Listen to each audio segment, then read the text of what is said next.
그 여성 그대의 사명이라는 책을 쓴 작가가 있습니다. 폴 투르니에라는 작가인데요. 이 스위스의 그 내과 의사이자 또 굉장히 또 유명한 저술가이기도 합니다. 특별히 이 심리학을 기독교와 이제 통합하는 데에 또 큰 역할을 한 분이시기도 해요. 근데 그분이 이 책에서 어떤 여성의 역할을 다루기 전에 먼저 자신의 생애에 대한 이야기들로 이야기를 시작을 합니다. 이 투르니에의 아버지는 이른에 그를 낳았답니다. 대단하시죠? 네, 포기하지 마십시오. 이른에 아이를 낳고, 근데 문제는 그로부터 2달 뒤에 이제 돌아가십니다. 그 후에 이제 6년 뒤에 어머니마저 이제 소천하게 되자 이 어린 그는 극심한 상실감, 우울감 이것으로 인해서 굉장히 이제 암흑 속에 빠져 지냈다고 그래요. 또래와도 잘 어울려서 지내지도 못하고 학교에서는 이제 문제아로 낙인 찍혔다고 합니다.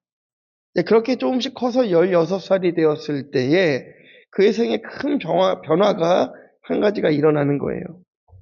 고전을 담당한 선생님이 이 아이의 좀 어두운 면을 보고 상처를 발견하고 그 아이의 이제 마음을 열고자 집으로 초대를 한 것입니다. 식사를 나누고 이런저런 이야기를 나누면서 이 투르니에를 문제아가 아니라 하나의 인격체로 대해주기 시작했어요. 그러자 그의 마음의 문이 열리고 변화가 일어나기 시작하는데 그가 이제 회복되어서 학생회를 조직하고 또 학생회 회장이 되기도 합니다. 또 교회에서는 나중에 성장해서 또 이제 사회활동도 열심히 하고 이제 교회에 직분도 맡게 되면서 또 당회의 일원으로서 사역을 하기도 했다고 합니다. 그런데 문제는 그가 이제 굉장히 열심으로 성실하게 모든 일을 수행하면 수행할수록 교회의 덕이 세워지는 것이 아니라 도리어 분열이 되는 결과를 자꾸 초래했다라는 것이에요. 그는 왠지 모르게 불안했습니다. 불안해졌습니다. 왜 그에게 이런 일들이 이제 벌어졌을까요? 우리가 이 3장 1절 2절에 보면은요, 양문이라는 것이 나오는데 양문은 전부 건축했다라는 말을 사용을 해요. 그리고 3절에서도 첫 번째 어문도 건축했다라고 나옵니다. 그런데 4절에 나오는 두 번째 어문부터 3절 마지막까지는 전부 다 중수했다라는 말을 사용하고 있어요. 중수했다. 중수했다라는 말의 이제 언어의 어원을 보면은요, 강하게 하다, 견고하게 하다라는 뜻입니다. 말하자면 건축물의 틈과 구멍을 계속 보수해 나가는 것을 이야기하는 것이에요. 건축은 빠른 시간에 이루어지고 뭔가 세워지는 것은 금방 세워지는 것 같지만 보수하고 공사하는 시간은 오래 걸리더라는 것입니다. 우리도 처음에 예수님을 만나고 나면 예수님께서 우리의 인생을 건축해 주십니다.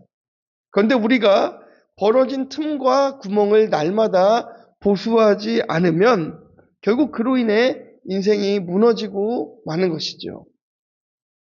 아무리 교회에서 열심히 봉사를 해도 그렇습니다. 정작 무엇을 중수해야 하는지 알지도 못하고 교회에 덕을 세우지 못하는 경우가 얼마나 많은지 모릅니다. 그래서 저는 이제 날마다 우리가 말씀을 묵상하자라고 하는 것, 특별히 날마다 말씀대로 중수하여 성별되어지는 것, 거룩하게 우리가 구별되어지는 것이야말로 이 말씀 묵상의 핵심이라고 생각하는 것이에요. 근데 문제가 한 가지가 생깁니다. 우리가 큐티를 하고 말씀 묵상을 해도 이렇게 지금 느헤미야 3장처럼 이름만 쭉 나오는 이렇게 지루해 보이는 본문은 읽기조차 버겁습니다. 발음도 어렵잖아요. 목사님은 왜 이런 본문을 설교를 하실까? 목사님들도 괴롭습니다.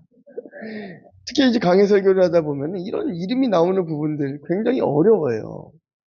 그런데 하나님께서 이렇게 이름들을 기록해 놓으신 이유가 있다라는 것이죠. 모든 말씀 한 구절 한 구절은 성령의 인도함을 받아 기록된 하나님의 말씀이기 때문에 우리가 이 한 말씀도 놓치지 않고 우리가 말씀을 묵상해야 된다는 것입니다. 이렇게 차례대로 묵상하다 보면은 성경이 재밌어집니다. 재밌어지면 어떻게 됩니까? 우리 인생도 재밌어지는 거예요. 말씀이 즐거우니까요.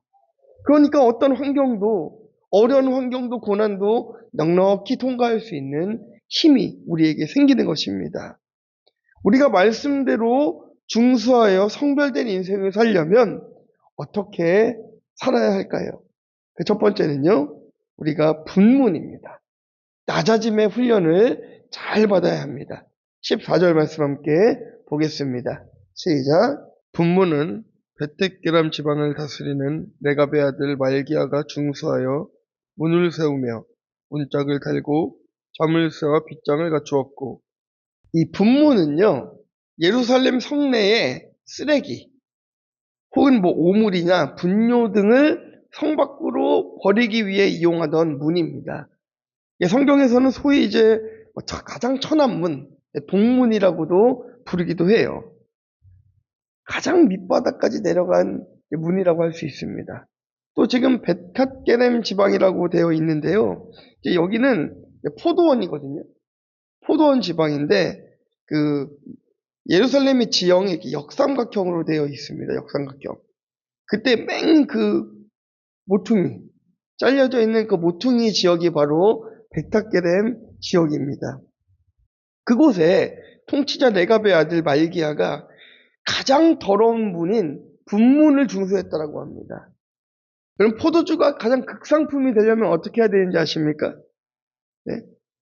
도리어 그걸 아끼면 안 됩니다. 밟아줘야 돼요. 포도틀에 들어 밟아줘야 극상품의 포도가 나옵니다. 포도주가 나옵니다.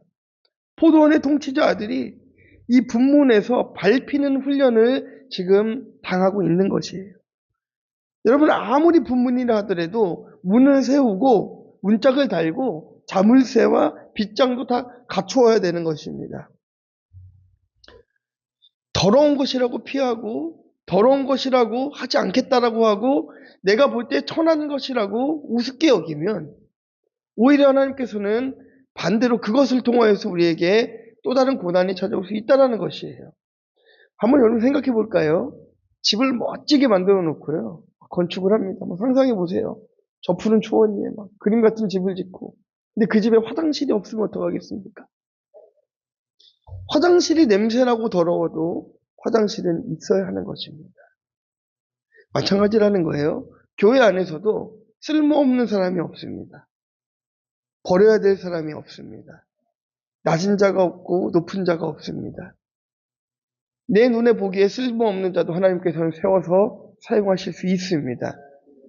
분문을 지켜야 되는 이유는 바로 우리가 이렇게 낮아지는 훈련을 해야 되기 때문에 이 분문이 우리에게 필요하다는 것이에요. 그런데 왜 우리가 이 분문의 훈련을 자꾸 회피하는 것일까요? 여러분, 반드시 거쳐야 되는 이유가 있습니다. 이 분문의 훈련, 낮아짐의 훈련을 거쳐야 하는 이유가 있습니다. 무엇입니까, 여러분? 눈물 젖은 빵을 먹어보지 않은 사람은 네, 논할 수가 없는 것들이 있다라는 거예요. 네. 요즘 좀 답답하신 것들이 있으실 거예요. 특히 어르신들이 그렇죠. 예전에 어릴 때 살아가시던 생활들을 생각해 보시면 지금 세대 아이들이 참 이해가 안 되는 일들이 많이 있으시죠. 지금은 그렇잖아요, 여러분. 우리 학생들에게 6.25의 이야기라든지 보릿고개 이야기를 하면은 아이들이 이렇게 대접하지 않습니까? 라면 끓여 먹으면 되잖아요. 그래요. 굶어 본 적이 없습니다. 그렇게 어려워 본 적이 없어요.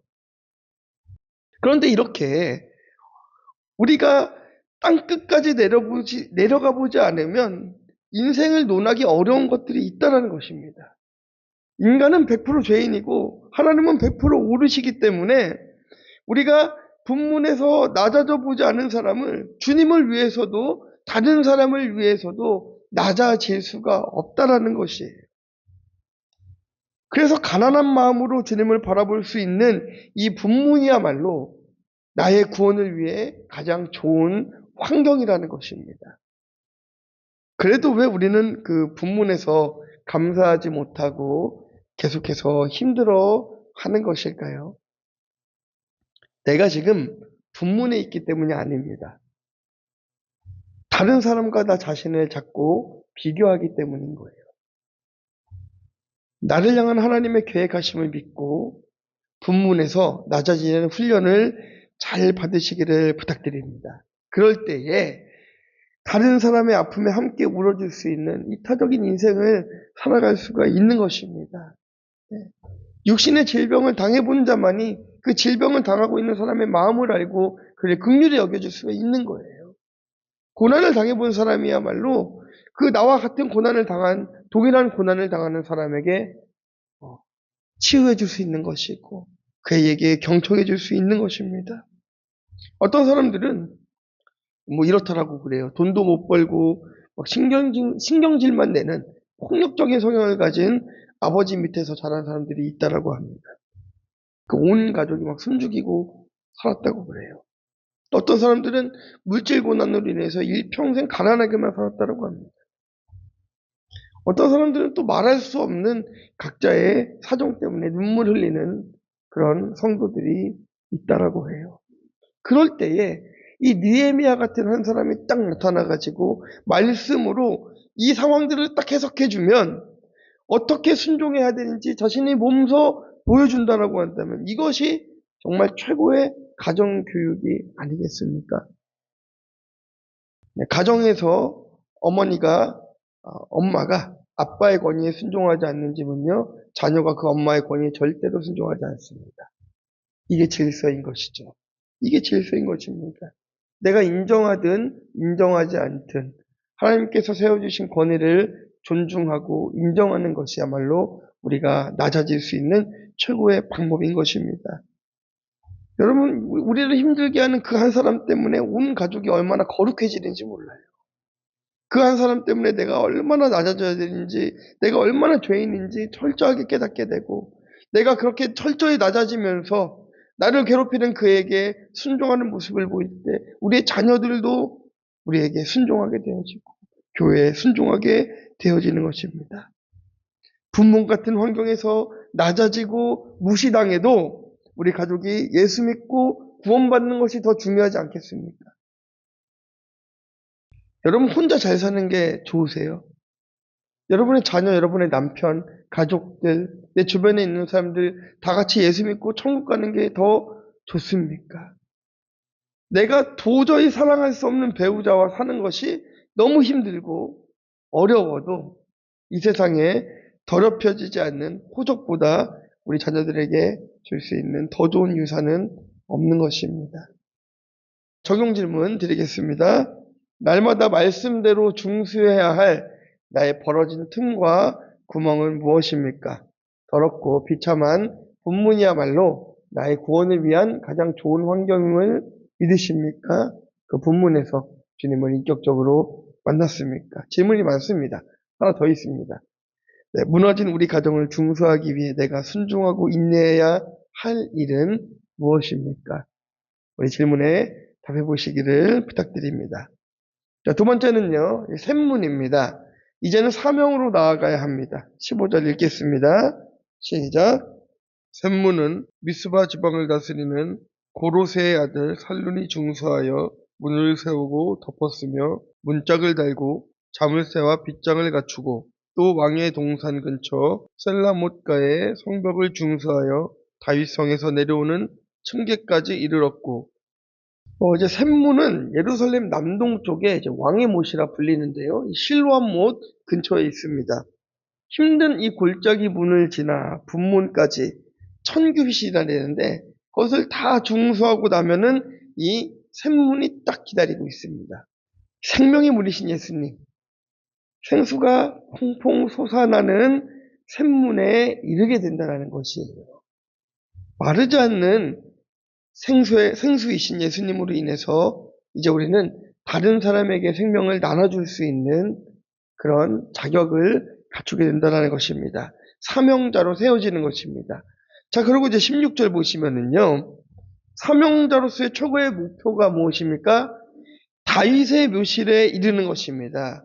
화려한 건물을 건축하고 화려한 성전을 지었던 솔로몬이 아니라 살인하고 간음하고 배신을 경험해서 눈물의 시편을 남기고 간 다윗의 삶이 우리의 목표가 되어야 된다는 것이에요. 누구보다 하나님을 사랑한 다윗을 따르는 것이 곧 예수님을 따르는 것 아니겠습니까? 그런데 이 15절에 보시면 셀라못과의 성벽을 이제 중수하러 갔을 때는요, 그냥 가만히만 있어도 되어지는 게 있었습니다.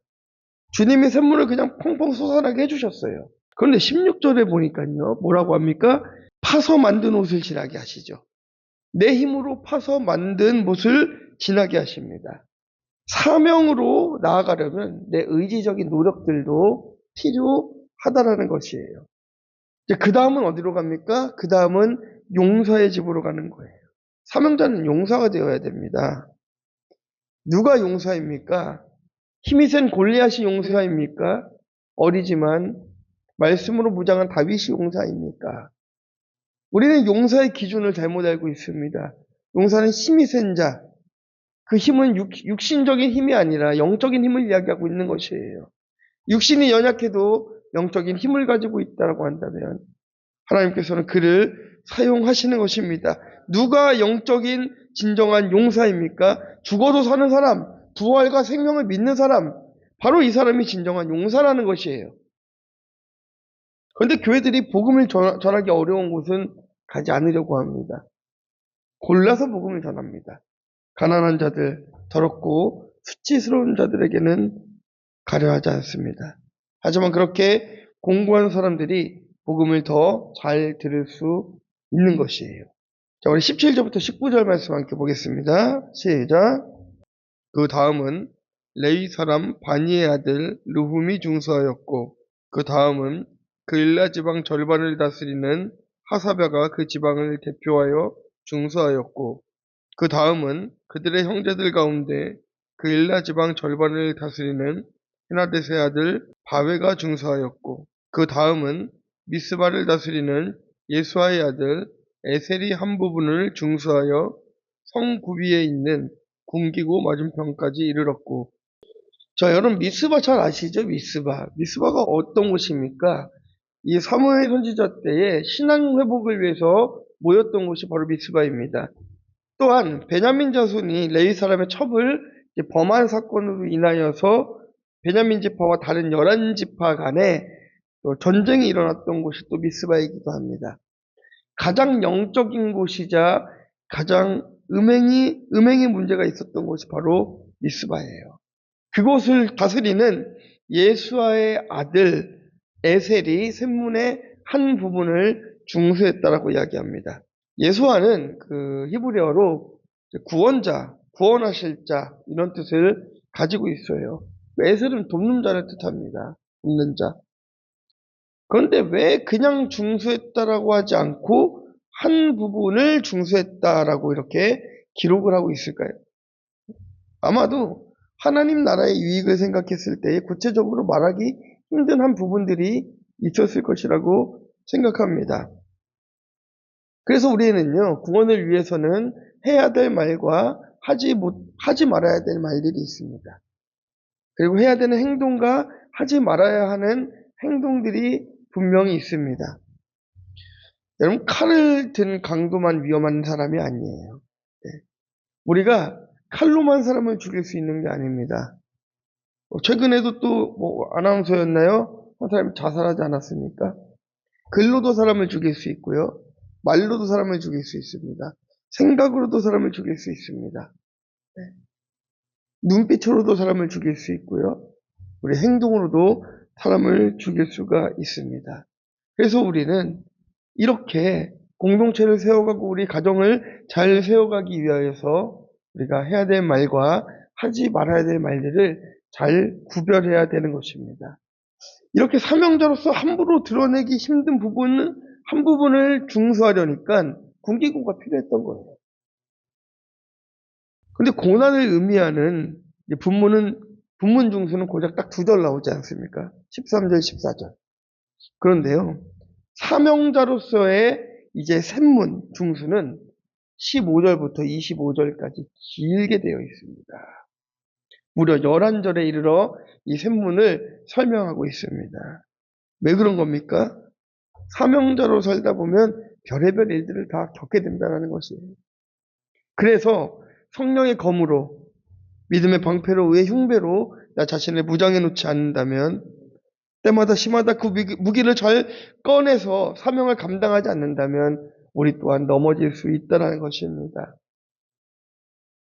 우리가 이제 분문을 잘 지나서 낮아지는 훈련을 끝내고 사명자로 세움을 받으셨다라고 한다면, 이제는 말씀으로, 믿음으로 여러분들의 메어진 구멍들을 중수하시기를 주님의 이름으로 축원합니다. 적용 질문 드립니다. 가족 구원을 위한 사명자로서 화려한 솔로몬보다 눈물로 자기 죄를 고백한 다윗의 묘시를 사모하십니까? 사명자로서 함부로 말할 수 없는 한 부분을 중수하고자 하나님의 군기구에 가득한 말씀을 무기 삼아 영적 싸움을 하고 있습니까? 네, 마지막 세 번째는요, 힘써 중수해야 할 관계들이 있습니다. 자, 20절, 21절입니다. 그 다음은 삽배의 아들 바룩이 한 부분을 힘써 중수하여 성구비에서부터 대제사장 엘리야십의 집문에 이르렀고, 그 다음은 하쿠스의 손자 우리아의 아들 무레못이 한 부분을 중수하여 엘리야십의 집 문에서부터 엘리야십의 집 모퉁이에 이르렀고, 샘문을 중수하는 38명 중에 바룩에게만 힘써 중수했다라는 수식어를 붙여줍니다. 느헤미야가 바룩에게 특별히 너무 수고했다라고 뭔가 이야기하고 싶었던 것 같아요. 힘써 중수했다라고 합니다. 근데 바룩이 무슨 대제사장도 아니고 무슨 일을 했기에 이 느헤미야가 바룩을 이렇게 칭찬하고 싶었을까요?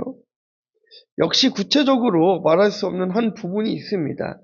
힘써 중수하여 어떻게 했다고 했냐면요, 성급, 그러니까 이 성곽 모퉁이에부터 대제사장 엘리야십의 집문 집 모퉁이까지 이르렀다라고 하고 있습니다. 그러니까 엘리야십은요, 대제사장이에요. 지금으로 말하자면 목회자를 의미하는 것입니다. 목회자를. 그러니까 바룩이 힘써 중수한 부분이 이 목회자 엘리야십에 관한 부분이 아니었나 생각할 수 있습니다. 이제 그 느헤미야가 140년 동안 중단된 성벽 공사를 다시 시작하는데 첫 번째로 깨운 사람이 바로 이 대제사장 엘리야십입니다. 느헤미야는 이제 바사의 총독으로서 다시 또 떠나야 되잖아요. 그럼 이제 느헤미야가 떠나고 나면 엘리야십을 중심으로 다시 이 이스라엘이 재건되어야 되기 때문에 엘리야십이 분명히 일어나지 않으면 안 되는 것이었습니다. 그런데 이제 그동안 엘리야십이 일을 제대로 하지 않았으니까 리더십이 그에게 없었던 거예요. 그래서 이 엘리야십을 세워주는 일이 느헤미야에게는 너무나 중요했습니다. 여러분, 훌륭한 목사, 그리고 은혜로운 목사, 뭔가 좀 여러분들에게 충족이 되는 목사, 뭔가 부흥하는 목사, 능력 있는 목사가 좋지 않으시겠습니까? 그런데요, 그거는 스스로 되는 게 아니라 여러분들이 만들어주는 거예요. 바룩이 대제사장의 집을 만들어주는 거예요. 세워주는 거예요. 느헤미야가 자신을 높이는 것이 아니라 이 대제사장을 높여주고 있는 것입니다. 근데 느헤미야가 할 수 없는 이 일을 바룩이 순종해서 하고 있으니 얼마나 이뻐 보였겠습니까? 힘써 수고했다라고 이야기하는 거예요. 너무 고마운 것입니다. 교회에서도 목회자를 섬기는 일이 가장 힘들고 어려운 부분입니다. 알아도 모른 척 해야 되는 것들이 많이 있습니다. 또 알수록 입을 다물어야 되는 일들도 너무나 많이 있습니다. 아무리 평신도가 성숙해도 목회자가 무너지면 교회가 무너지기 때문인 것이죠. 인정받기 힘든 역할이지만 바룩처럼 공동체의 지도자인 목회자를 바르게 섬길 때에 힘써 중수했다라는 칭찬을 받게 된다는 것이에요. 그런데 느헤미야가 이 샘문을 중수하는 38명의 공로자들의 이름을 다 거론하면서도 자신의 이름은 밝히지 않습니다. 자신의 영광을 포기하고 하나님께만 영광을 돌리는 것입니다. 그래서 여러분, 우리가요, 본문에서 낮아지고 사명자로 살아가고 또 이 마지막에 와가지고 관계를 바르게 세워가는 데 있어서 우리가 아주 조심해야 되는 부분들이 있어요. 빗장을 딱 걸어 잠궈야 되는 일들이 있습니다. 그것이 무엇인가 하냐면요. 한 사람의 사건을 내 자의적으로 해석해서는 안 되는 거예요. 그래서 제일 위험한 말이 여러분 뭘까요? 우리의 인생을 통틀어서 가장 위험한 말은 이겁니다. 내 그럴 줄 알았어. 어떻게 알았습니까? 하나님만 아십니다. 내 그럴 줄 알았어. 이 말이 제일 무섭습니다. 왠지 아십니까? 한 사람의 질병의 문제, 한 사람의 고난의 문제, 가난의 문제, 뭐 죽음의 문제, 할 수 있는 여러 가지 문제를 보고 저 사람 하는 걸 보니까 내가 저럴 줄 알았어. 아닙니다. 하나님의 섭리입니다. 하나님께서 계획하신 것입니다. 여러분이 죽으려고 해도요, 하나님께서 섭리하시지 않으면 절대 죽을 수 없는 게 하나님의 자녀입니다. 왜 우리가 자살을 하지 말라고 얘기합니까? 자살 함부로, 그리고 자살한 사람들의 구원의 문제에 있어서 우리가 각종 논하지 않지만 우리가 구원이 어렵다라고 말하는 이유가 무엇입니까? 하나님의 자녀들이 하나님의 자신의 목숨을 스스로 할 수 없기 때문인 것이에요. 질병의 이유가 있습니다. 가난에도 이유가 있습니다. 여러분 고난에도 이유가 있습니다. 어떤 이유요? 여러분을 어렵게 하려고 하는 이유가 아니라 그것을 통하여서 하나님께서 말씀하시고자 하는 어떤 일들이 있다는 것이에요. 그래서 내가 함부로 그럴 줄 알았어라는 말들을 사용하면 안 된다는 거예요. 근데 우리 많이 사용하지 않나요? 그 자녀들에게도 남편에게도 많이 안 사용합니까? 저는 좀 많이 사용했던 것 같습니다. 많이 반성했어요. 말씀 준비하면서 그럴 줄 알았어. 이거 참 마음에 많이 찔리더라고요. 자신을 세우지 않는 느헤미야. 오히려 하나님께 영광 돌리고 자신의 이름을 뺐어요. 그런데 반면에 그 바벨론의 느부갓네살 왕은요. 예루살렘을 정복하고 나서 다니엘서 4장 하반절쯤 30절쯤 보면은 이제 뭐라고 얘기하냐면요. 내 능력과 내 권세로 이 내 나라를 내가 건설하였다. 내가 이것을 도성으로 삼겠다. 나를 따르라. 느부갓네살은 자신을 높였다는 거예요. 이처럼 자기 자랑을 앞세웁니다. 이 땅에 소망을 두고 살아가기 때문에 당장 오늘 무슨 일을 당할지 모르면서도 내 능력을 자랑하고 내 권세를 자랑하고 살아가는 것이 우리들이란 말이죠. 내일 살아있을 거라고 보장하시는 분들이 이 자리에 계십니까? 없습니다. 단 한 사람도 없습니다. 비행기 사고도 계속 나고 하고 있지 않습니까? 너무 좀 위험한 상황들인 것 같아요. 얼마 전에도 또 비행기 수화물이 폭발해가지고 그 보조 배터리가 폭발해가지고 불이 나지 않았습니까? 그 보조 배터리가 폭발할 것이라고 누가 예상했겠습니까? 불가능한 일이에요. 한치 앞을 알 수 없는 인생을 살아가면서도 마치 백수 앞을 보며 살아가는 것처럼 살아가는 인생이 우리들인 것이고 그냥 눈앞에 있는 일도 벌어질 일도 우리가 판단하지 못하는 사람들이면서도 우리가 10년 뒤에 20년 뒤를 판단하고 살아가는 것이 우리들의 한계라는 것입니다. 우리의 소망은 오직 하나님께만 있습니다. 상대방의 인격이 훌륭해서 순종하라는 것이 아니라 역할에 순종하라는 것이에요. 내 배우자가 아무리 모자라 보여도 하나님께서 내게 순종하라고 베풀어 주신 남편이기 때문에 순종하는 것이 옳은 것이고 목회자가 부족해 보여도 하나님께서 세우신 목회자이기 때문에 순종하는 거예요. 그가 어떻기 때문이 아니라 그가 능력이 있기 때문에 돈이 많기 때문에 권능이 있기 때문이 아니라 하나님께서 그 자리에 세워주셨으면 그것만으로도 우리는 순종해야 될 의미가 있다는 것입니다. 근데 이게 안 되지 않습니까? 이게 참 안 되지 않습니까? 감당하기 힘든 내 가족을 귀히 여기고 섬기는 것이 분문을 통과하고 사명의 샘문으로 나아가는 길인 것입니다. 그 사명자로서 힘써 우리는 부족한 부분들을 중수해 나가야 되는 것이에요. 참 준비한 게 많은데 시간이 너무 많이 지나가서 제가 많이 못합니다. 서두에 제가 말씀드린 그 푸른 예 열심히 교회 일도 하는데 이게 안 되는 거예요. 자꾸 분열만 일어납니다. 그러다가 네덜란드인 친구를 만나게 되면서 일대일 일생에 굉장히 큰 전환점을 맞이하게 됩니다. 여기는 이제 어떤 기독교 동아리 같은 모임이었는데요. 뭐 교리라든지 이런 것들을 좀 중요시 여기는 어떤 모임이라기보다는 우리가 좀 삶을 나누는 큐티와 같이 이렇게 삶을 나누는 그런 어떤 모임의 하나였습니다. 그런데 이 모임에서 하나님의 인도함을 받고 그가 자신의 어릴 적 어두웠던 부분들을 친구들 앞에서 고백을 하기 시작해요. 그리고 눈물을 흘립니다. 물론 그 16살 때 만났던 그 선생님으로 인하여서 변화된 것도 있지만 진짜 자신의 감정을 드러낸 것은 그때가 처음이라고 해요. 자, 그러고 나서 비로소 하나님과 친밀한 관계를 맺어지게 되고 자신의 죄인임을 깨닫게 됩니다. 그러니까 인간관계에 변화가 생기더래요. 아내와의 관계가 변화가 되었다고 합니다. 권위적이었던 그가 사랑의 관계로 이어졌다고 합니다. 그가 자신의 상처를 주었던 사람들을 찾아가서 사과를 하고 상처를 주었던 목사님들을 찾아가서 또 사과를 했더니 놀라운 일이 벌어졌답니다.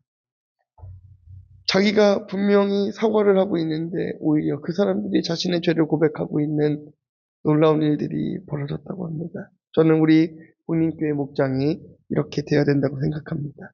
인간적인 관계를 맺고 서로의 감정을 공유하고 그것이 접촉점이 되어서 나의 벌어진 틈과 구멍을 나누고 말씀대로 서로가 중수해 나갈 수 있는 그런 아름다운 공동체가 되어야 될 줄 믿습니다. 가난한 사람을 돕는 사람으로서 최고의 사역자로 칭송받았던 노벨 평화상까지 받았던 테레사 수녀도 말년에 주님을 만나지 못한 공허와 두려움을 고백했다고 합니다. 정말 온몸을 불사질러서 사역을 하고 일을 하고 살았다 하더라도 하나님을 만나지 못했다면 그것은 소용없는 인생이 되는 것입니다. 적용 질문 드리겠습니다. 지금 내가 가정에서 교회에서 힘써 중수해야 할 것은 무엇입니까? 교회를 오래 다녀도 자기 집에서 가까운 부분만 중수하는 이기적인 믿음에 머물러 있지는 않습니까? 결론입니다. 낮아짐의 훈련을 잘 받아야 됩니다. 그리고 사명의 자리로 나아가야 됩니다. 사명의 자리에서 하나님과의 관계를 잘 맺어야 합니다. 그래야 우리의 영적인 성전, 육의 성전, 영의 성전이 바르게 건축될 것입니다.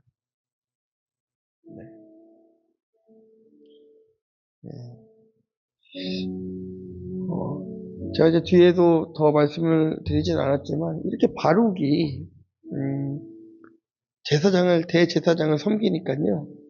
그 다음에 누가 깨어나기 시작하냐면은 제사장들이 막 일어나기 시작해요.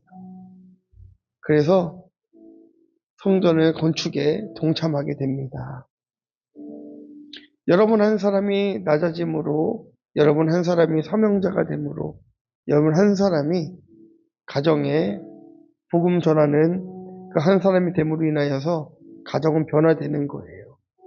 바룩이 헌신해야 하니까 제사장들이 일어나서 교회를 세우지 않았습니까? 여러분들이 바로 서면 교회도 바로 섭니다. 여러분들이 바로 서면 가정도 바로 섭니다. 문제는 나는 분문을 피하고 싶어 한다는 게 문제예요. 더러운 건 안 하고 싶은 거예요. 손해보는 건 안 하고 싶은 거예요. 또 무엇입니까? 이기적인 내 욕심들인 거예요. 나만 잘 살면 되는 거예요. 나만 잘 살면 되는 거예요. 그러면 다 되는 줄 압니다. 그렇지 않습니다. 하나님의 방법은 오병이어의 기적인 것입니다. 나눠줄 때 생기는 게 은혜입니다. 베풀 때 생기는 게 은혜인 것입니다. 이게 하나님의 방법입니다. 사랑하는 성도 여러분, 성별되어집시다. 여러분들의 벌어진 신앙의 틈을 중수해야 합니다. 메꿔야 합니다. 여러분들 가정에 벌어져 있는 자녀와의 틈을 메꾸십시오. 벌어져 있는 남편과의 틈을 메꾸십시오. 벌어져 있는 부모님과의 틈을 메꾸십시오. 성도 간에, 공동체 안에서 벌어져 있는 틈을 메꾸십시오. 목사님과 벌어져 있는 틈을 메꾸시고 내 목원들과 벌어져 있는 틈을 메꿔야 합니다. 그래야 건강한 교회가 되어지고, 그렇게 건강한 교회가 되어져서 우리의 영적인 성전들이 잘 건축되어지면 이 교회는 하나님께서 책임지고 부흥을 이끌어 가실 것입니다. 그것을 믿고 우리가 이 시간 함께 기도하기 원합니다. 함께 기도할 때는 내가 건축해야 되는, 내가 중수해야 되는 부분이 무엇인지 한번 생각해 보았으면 좋겠습니다. 내가 가정에서 무엇을 중수해야 될까? 내 자녀와의 관계일까? 배우자의 관계일까? 아니면 내 눈앞에 보이는 어떤 물질의 문제일까? 질병의 문제일까? 한번 생각해 보시고, 하나님, 내가 중수해야 될 부분들을 하나님 믿음으로 잘 중수할 수 있도록 도와달라고 다 함께 한번 기도하도록 하겠습니다. 하나님 감사합니다.